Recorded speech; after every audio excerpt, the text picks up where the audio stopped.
Hello friends, इस video में हम करेंगे पॉलिनोमियल फंक्शन। लेकिन उससे पहले सेकंड नंबर पे मैंने कांस्टेंट फंक्शन करवाया है, वहाँ पे मेरे से एक छोटी सी मिस्टेक हो गई है।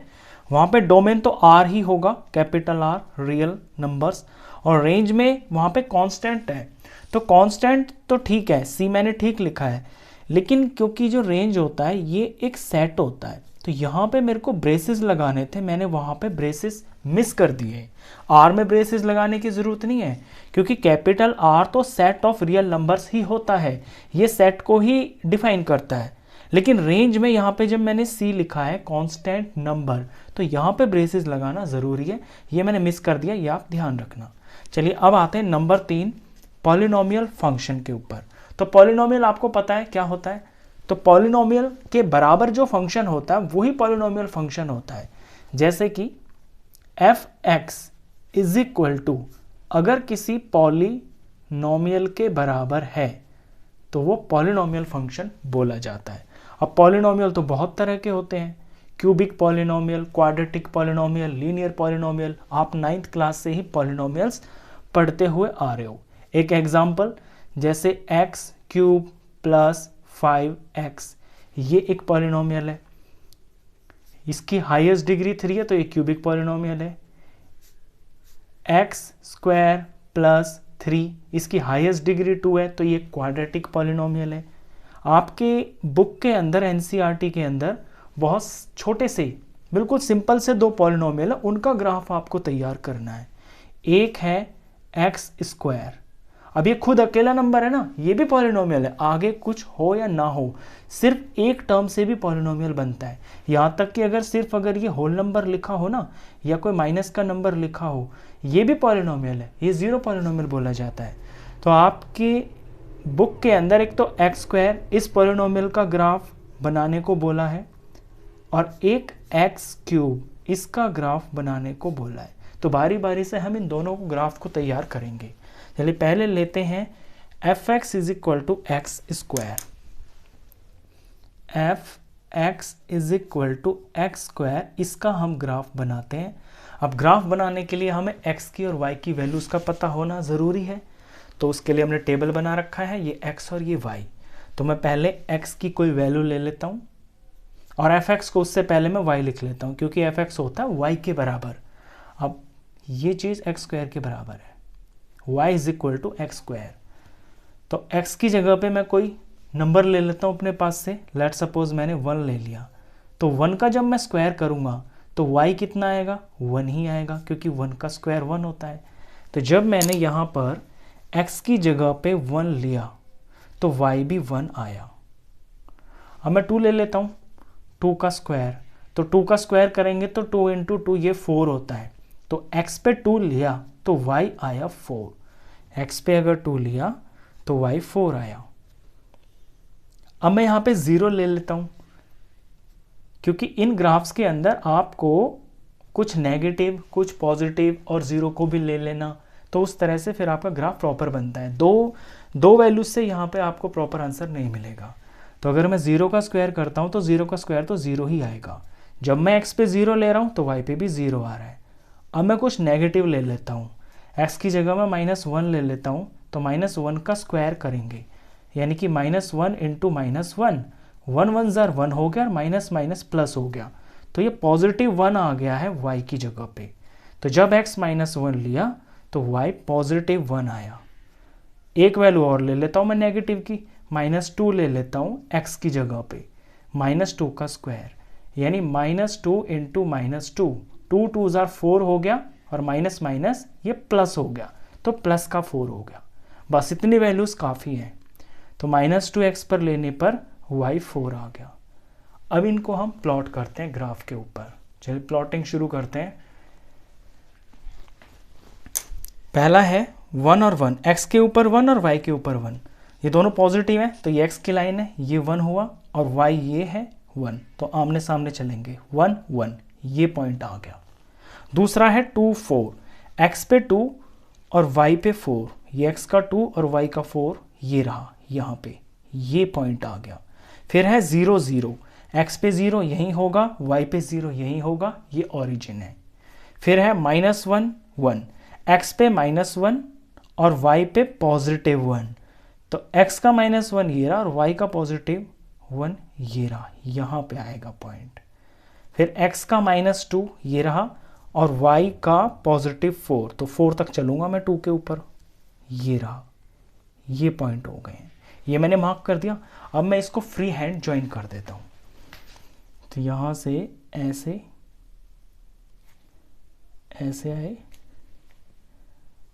और ऐसे और फिर इस तरह से चले गए, तो ये x² y is equal f x is equal to x² का ग्राफ तैयार हो गया। ये हमेशा इसी तरह से आएगा, जैसा आप देख रहे हो ना, ये U फॉर अम्ब्रेला, ये इसी तरह से बनेगा। अब आते हैं इसके डोमेन और रेंज के ऊपर। तो डोमेन और रेंज आपको ध्यान से समझना है। डोमेन और रेंज आपकी x और y की वैल्यूज ही होती है, तो यहीं से निकल के आ जाएंगे। तो पहले मैं डोमेन लिख रहा हूँ। अब डोमेन होता है एक सेट नंबरों का। अब वहाँ पे नंबर हैं क्या, ये खुद ही देखिए आप x के अंदर यहाँ क्या लिखे हुए हैं। पॉजिटिव नंबर लिखे हुए हैं, नेगेटिव नंबर लिखे हुए हैं, ये 0 भी है इसके अंदर, और x पे हम कोई भी वैल्यू ले सकते हैं, डेसिमल की, फ्रैक्शन की, रूट की, कुछ भी ले सकते हैं। इट मीन्स हम कोई भी नंबर ले सकते हैं। कोई भी का मतलब है सारों में से कोई भी, और सारे नंबर होते हैं रियल नंबर्स। तो डोमेन में आ जाएगा सेट ऑफ रियल नंबर्स। तो सेट ऑफ रियल नंबर दिखाने के लिए सिर्फ बड़ा आर काफ़ी होता है, यहाँ आपको ब्रेसेस लगाने की ज़रूरत नहीं है। तो ये तो हो गया है डोमेन। अब आते हैं रेंज के ऊपर। तो इसकी रेंज समझ लीजिए। रेंज इसमें आप कैसे देखेंगे, देखिए रेंज में इसमें ऐसे कुछ नंबर्स भी है जो बीच में इसमें गायब है, तो हम साफ साफ रेंज ऐसे नहीं बता पाएंगे। हाँ, हम इसको इस तरह से फॉर्म में लिख सकते हैं। ये रेंज सेट तो होता ही है, तो इसको हम सेट बिल्डर फॉर्म में लिख सकते हैं कि इसके अंदर एलिमेंट्स जो होंगे ना वो x² की फॉर्म के होंगे। रेंज के अंदर जो एलिमेंट्स होंगे वो x² की फॉर्म के होंगे, सच दैट जो x हैं वो बिलोंग कर रहे हैं रियल नंबर को। ये हम लिख सकते हैं इसमें। इसको हम सेट में दिखाएंगे क्योंकि रेंज ये सेट होता है। तो ये डोमेन हो गई है इसकी। डोमेन में सारे रियल नंबर होंगे और रेंज के अंदर एलिमेंट्स होंगे x² और x बिलोंग करेगा रियल नंबर को, क्योंकि रियल नंबर का ही तो स्क्वायर कर सकते हो आप, किसी भी रियल नंबर का स्क्वायर यहाँ होगा। ये रेंज हो गई है। तो ये मैंने x² का ग्राफ बना दिया है। अब हम ग्राफ बनाएंगे x³ का। तो x³ में भी आपको यही करना है कि x की वैल्यूज को लेते हुए जाना है और y की वैल्यूज निकलती जाएंगी और आप ग्राफ प्लॉट कर दोगे। चलिए, तो ये है fx is equal to x³। तो fx होता है हमारा y के बराबर, यहां मैं y लिख लेता हूं इज इक्वल टू x³।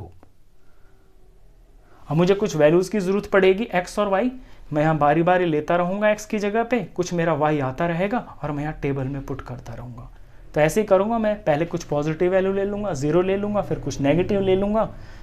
तो मैं पहले x की जगह पे 1 पुट कर रहा हूं, तो 1 का क्यूब करेंगे तो y में 1 ही आएगा, कि 1 का क्यूब मतलब 1 1 जार 1, 1 1 जार 1, तो 1 ही आएगा। तो जब मैंने x की जगह पे 1 लिया तो y भी मेरा 1 ही आया, पॉजिटिव आया है दोनों में। अब मैं यहाँ पे 2 ले लेता हूँ, x की जगह पे मैं 2 ले लेता हूँ और इसका क्यूब करना है, तो 2 का क्यूब यानी 2 इंटू 2 इंटू 2, 2 2 जार 4, 4 2 जार 8, तो y 8 आ गया। तो जब मैंने 2 लिया x की जगह पे पॉजिटिव, तो y पॉजिटिव 8 आ गया। अब मैं 0 ले लेता हूँ, यहाँ पे 0 ले लेता हूँ मैं x की जगह पे, तो 0 का क्यूब करेंगे तो ये तो 0 ही आएगा। तो जब मैंने x की जगह 0 लिया तो यहाँ पे ये 0 ही आया। अब मैं कुछ नेगेटिव ले लेता हूँ, x की जगह पे मैं -1 ले लेता हूँ, -1 का क्यूब, तो -1 into -1 into -1, 1 1 jar 1, 1 1 jar 1, number तो हो गया है 1, और 2 माइनस मिलके प्लस बन गया और फिर ये अकेला माइनस, तो माइनस का 1 आएगा, यानी -1 का क्यूब -1 देगा। तो x पे -1 लिया तो y पे -1 ही आया। अब -2 ले लेता हूँ, x की जगह पे मैं -2 ले लेता हूँ और इसका क्यूब करता हूँ, तो -2 into -2 into -2, 2 2 jar 4, 4 2 jar 8, number आया 8, 2 माइनस मिलके प्लस हो गए और ये अकेला माइनस बच गया, तो माइनस का 8 आएगा। जब मैंने x की जगह -2 लिया तो उसके क्यूब ने मेरे को -8 दिया, तो -2x की जगह और y की जगह -8। बस इतनी वैल्यूज़ काफ़ी है। दो एक वैल्यू आप प्लस की ले लो, दो एक वैल्यू माइनस की ले लो, ज़ीरो को भी इंक्लूड कर लो, वहाँ से आपकी ग्राफ की जो प्रॉपर फिगर बननी होगी उसकी तैयारी हो जाएगी। चलिए अब ग्राफ पे इन वैल्यूज़ को हम प्लॉट करते हैं। तो x1 y1, ये रहा x का 1 और ये रहा y का 1। यहाँ मैं पॉइंट लगा रहा हूँ, ये मैंने पॉइंट लगा दिया। फिर है 2 और 8, x का 2 पॉजिटिव, y का 8 पॉजिटिव। तो ये 2 है, y का 8 ऊपर जाएंगे, पॉजिटिव है तो ऊपर आएगा 8, यहाँ पे आएगा, ये रहा 8, यहाँ पे पॉइंट लगा दिया। फिर इसके बाद है 0 0, तो ये 0 0 तो ये ओरिजिन है, यहाँ x का भी 0 है, ये y का भी 0, थोड़ा सा मैं मोटा डार्क कर देता हूँ ऐसे। फिर है -1 -1, x और y दोनों का -1, तो x का -1 ये रहा और y का -1 ये रहा, इसके सामने यूँ चले, इसके सामने यूँ चले, यहाँ पे पॉइंट आ गया। x का -2 और y का -8, तो x का -2 तो ये रहा और y का -2 मिलेगा नीचे, ये रहा -8, y का -8 ये रहा। तो इसके सामने -2, ये x के सामने हम चल रहे हैं और यहाँ 8 के नेगेटिव तक यहाँ पहुँच गए, ये पॉइंट आ गया। सारे पॉइंट हो गए प्लॉट। अब फ्री हैंड इन्हें जोड़ देते हैं। तो यहाँ से देखना आप, ये आपका पहला पॉइंट है, यहाँ से फ्री हैंड इसे जोड़ेंगे पहले इस पॉइंट को। तो ये आप सीधा रखना, हाथ को बिल्कुल स्ट्रेट ऐसे लेना और फिर ऐसे गए, फिर ऐसे इस पॉइंट पे आए और फिर नीचे तक बिना पेन को उठाए बिल्कुल सीधे से ऐसे जोड़ देंगे। ये बन गया इसका ग्राफ। तो ये जो x क्यूब है इसका ग्राफ आपका कुछ इस तरह से बनता है, ऐसे और ऐसे। अब ये तो बन गया इसका ग्राफ। अब इसके डोमेन और रेंज की बात करते हैं। चलिए डोमेन और रेंज आपको यहाँ x और y ये जो वैल्यूज दिख रही हैं यहीं से मिलेगा। पहले डोमेन लिखते हैं। तो डोमेन में यहाँ पे ऊपर देखिए, आप जो वैल्यू भर रहे हो, पॉजिटिव भर रहे हो, नेगेटिव भर रहे हो, ज़ीरो भर रहे हो, और आप यहाँ पे कुछ और भी भर सकते हो, आपकी चॉइस है। कुछ आप यहाँ पे पॉइंट का नंबर भी भर सकते हो, 1.2 या -3.6, कुछ भी भर सकते हो आप। जितने भी नंबर आपके पास पॉसिबल हैं, यानी कि जो रियल नंबर है वो आप कोई भी भर सकते हो। तो डोमेन में तो आ जाएगा रियल नंबर्स, और रियल नंबर के सेट को हम कैपिटल R से डिनोट करते हैं। अब रेंज पे आ जाइए। अब रेंज में देखिए आप, नीचे क्या आ रहा है, रेंज होती है y की वैल्यूज़। y की वैल्यूज़ में 0 भी आ रहा है, पॉजिटिव के नंबर भी आ रहे हैं, नेगेटिव भी आ रहे हैं, और जैसा आप x लेते जाओगे वैसे वैसे आपके y भी डिफरेंट बहुत तरह के नंबर कुछ भी आ सकते हैं। पॉइंट में आ सकते हैं, रूट में भी आ सकते हैं, माइनस प्लस जीरो कुछ भी आ सकते हैं। इट मीन्स यहाँ जो y है ना, पॉसिबल वाइज जो यहाँ पे होंगे वो रियल नंबर होंगे। तो ये भी आपका रियल नंबर का सेट ही है। तो रेंज भी इसकी रियल नंबर हो गई है। तो ये थे इसमें पॉलिनोमियल का जो फंक्शन था। ये बहुत आसान वाले थे, x का स्क्वायर, y का क्यूब। अगर थोड़ा सा कॉम्प्लिकेटेड भी आ जाए तो कोई बड़ी चीज़ नहीं है। लेट सपोज जैसे ऐसा आ जाए कुछ, x स्क्वायर प्लस 1, तो क्या है, x की जगह पे आप वैल्यू पुट करते चलोगे, y में कुछ आता जाएगा। जैसे x की जगह पे यहाँ पे अगर आप 1 पुट करोगे तो x का स्क्वायर 1 का स्क्वायर 1 हो गया, प्लस में 1 हुआ तो यहाँ पे 2 आ जाएगा। यानी बात वही है, थोड़ा सा ग्राफ जो है ना बनेगा इसी तरह से, और डोमेन और रेंज भी यही आएंगे। तो उससे आपको घबराना नहीं है, बस आपको चीज़ को समझना है कि जैसा आप x पुट करते चले जाओगे आपका y भी कुछ आता चला जाएगा, और वहाँ से डोमेन और रेंज आपके निकलेंगे ये सेट ऑफ रियल नंबर्स ही। तो ये था आपका पॉलिनोमियल फंक्शन। नेक्स्ट फंक्शन के लिए नेक्स्ट वीडियो में मिलते हैं।